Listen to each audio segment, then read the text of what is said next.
His Excellency, Mr. Vayapuri, the Vice President and Acting President of the Republic of Mauritius, the Honorable Mrs. Oropero, Minister of Gender Equality, Child Development and Family Welfare, members of the jury panel present today, the influential women of 2016 present today, distinguished guests, ladies and gentlemen. First of all, I would like to tell Darren that I'm going to pay you today because your mic is not working. And actually it's a blessing in disguise because this lecture seems to be too tall for me. So I'll be standing and actually giving you my speech. I have got an iPad, a speech, so I'll try to say something, but I think Janita has said quite a few herself. First of all, it's a great pleasure to welcome you all at today's launching. And this is very much what Innovate does. For the past 11 editions, we have always tried to come up with something which is very new. And somehow we have done quite a few editions that involve women as the main theme. We had women as leaders as the 4th edition, and we had a special thing on family. And now we have decided to come up with something which is very daring, which is the 100 most influential women in Mauritius. And I have to say that it was not planned as such that 3 years ago we had a vision, we had a strategic plan to come up with a publication that honors the women of our country. No, it wasn't like that at all. In fact, it all happened while I was trying to grow my business, and I was going through all those directories, those elite directories, and looking at those directories, I was quite shocked, in fact. Why? The reason is we have 1.3 million people in Mauritius, approximately, and we have 65% approximately women. That comes to around female population, that comes to around 675,000 approximately. And out of that, we have 375 that are classified as women, that is 18 plus. And when you look at those elite publication, what you have is around 18% women only. That is 40 out of something. And I thought, come on, just if you look at what the girls are doing at SC level, HSC level, they are outshining the boys. And I thought, what's happening from the end of the secondary school to the professional career where the recognition is not there? And I thought, okay, looking at it, having done some research, it's obviously we haven't explored what women are doing exactly in the specific field.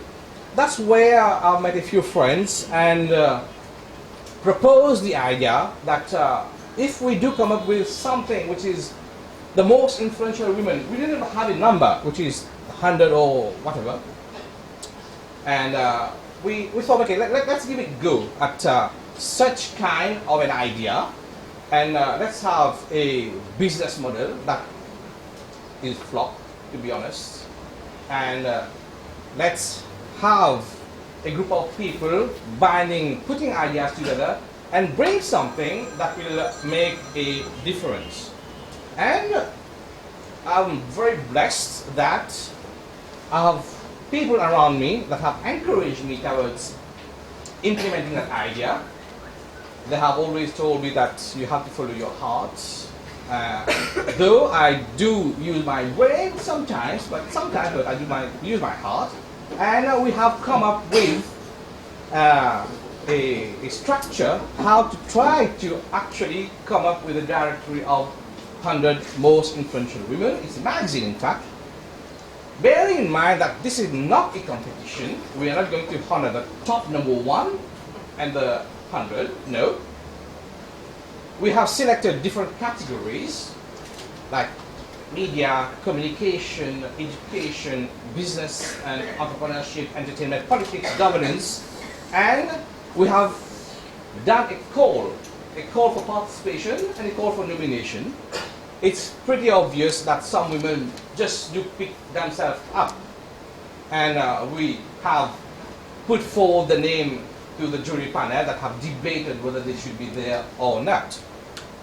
We have received hundreds of applications, hundreds of requests, hundreds of nominees, and today we have 100 most influential women. If someone can move that slide, it's like Jalila here. And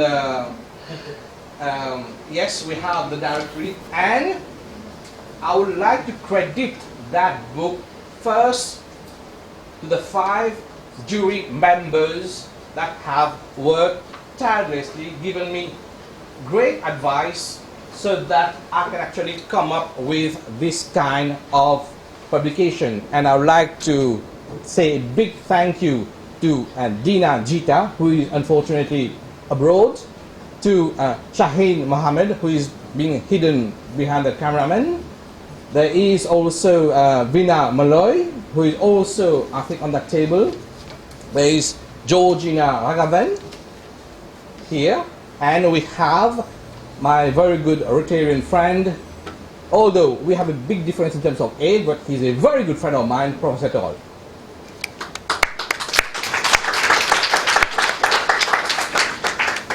And I would like to say a big thank you to my team, to my very young team. Jalila herself was there for a long time, working tirelessly, doing some research on the candidate. To Raksha, who joined us for this specific project. To my sales team, to my design team, and to the logistic team that made the book possible today. And today I'm standing here very proud with a book, because I'm the only man here that have the blessing of 100 women and the curse of a few hundred women also who are not there in the book. See, the 100 Most Influential Women magazine by no means undermine the work that other women are doing. No, not at all. I'm pretty sure there are lots and lots of women out there doing some fantastic job, and I'm sure they are influential in the eyes of the people they love and in the eyes of the people they trust. And I would like to encourage these people to carry on doing that amazing work that they are doing. And I hope that if I'm doing, it's not if I'm still the director of Train to Gain next year, then definitely 2017 edition will be available. I would like to also put in mind to thank actually the sponsors of the project, because it's been very, very difficult in the beginning to actually put in place the business plan. But I had converted from a CEO to a salesperson, contacting all my good friends and actually telling them the good cause of that project. In fact, there is a good cause associated to this project.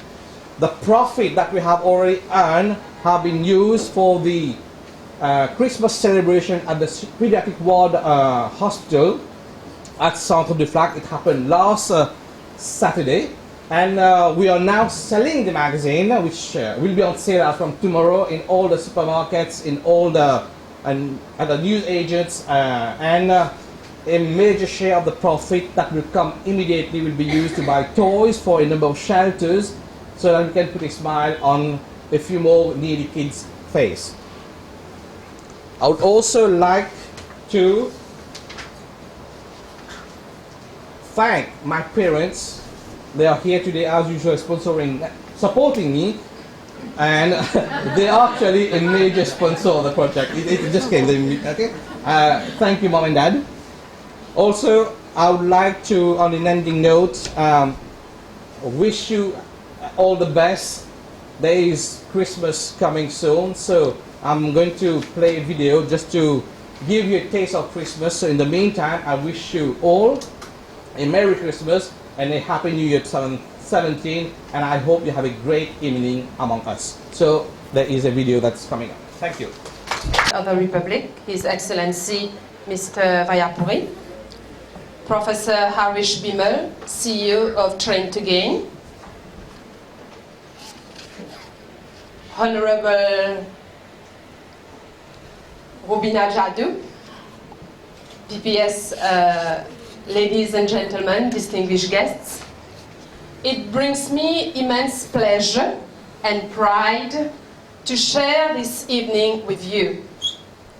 Very special people. I'm so proud to be among successful women, very special women, but also, you will agree, very special men,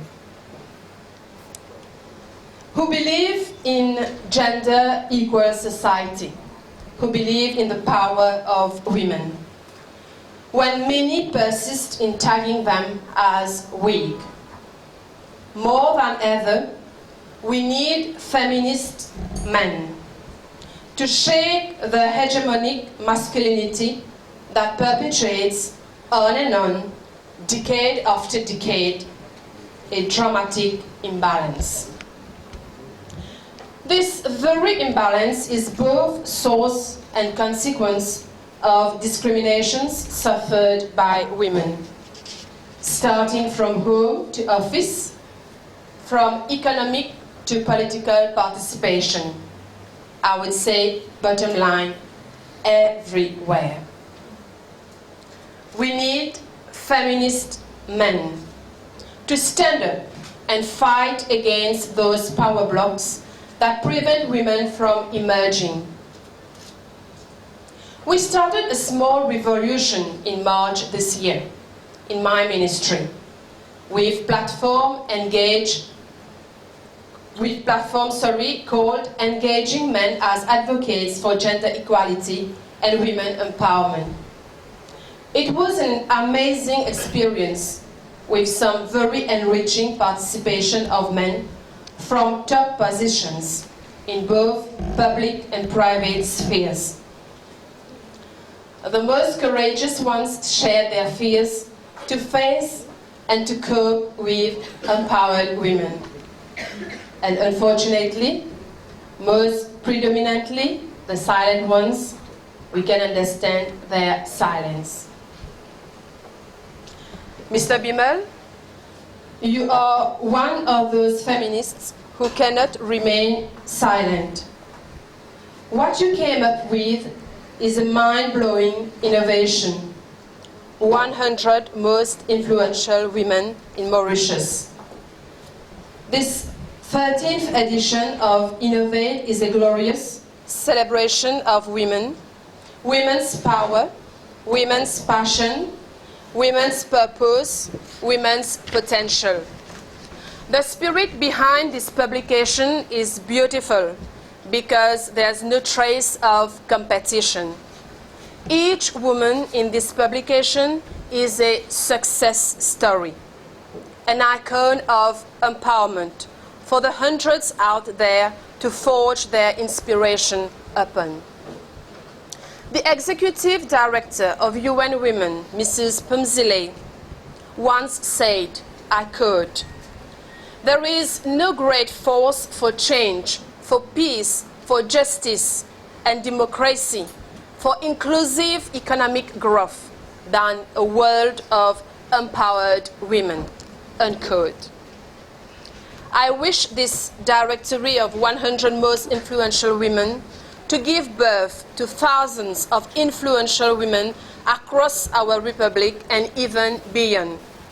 Congratulations to the whole team behind Innovate 13, men and women who made this celebration come true. We wish you all success. Thank you for your attention. Honourable Mrs. Aurore Perrault, Minister of Gender Equality, Child Development and Family Welfare, Professor Harish Bimal, CEO of Train to Gain Group, the PPS Honourable Rubina Jadu John Bacchus, distinguished ladies, gentlemen, the few that you are present tonight, Good evening.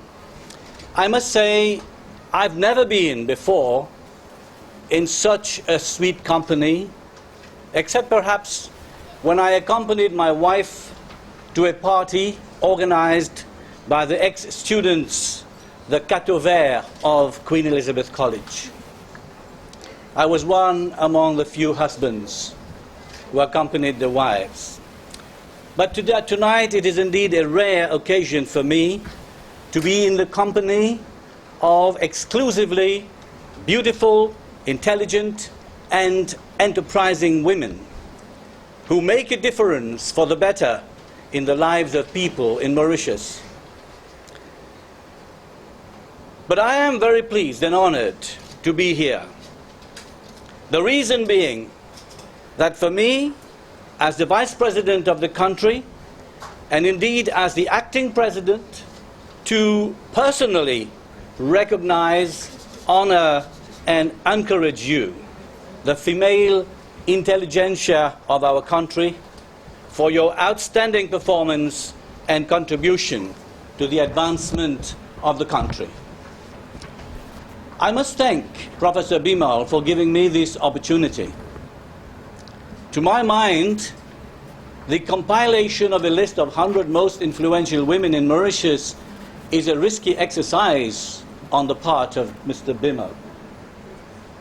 There must surely be a number of deserving personalities who have escaped his attention. He said it himself.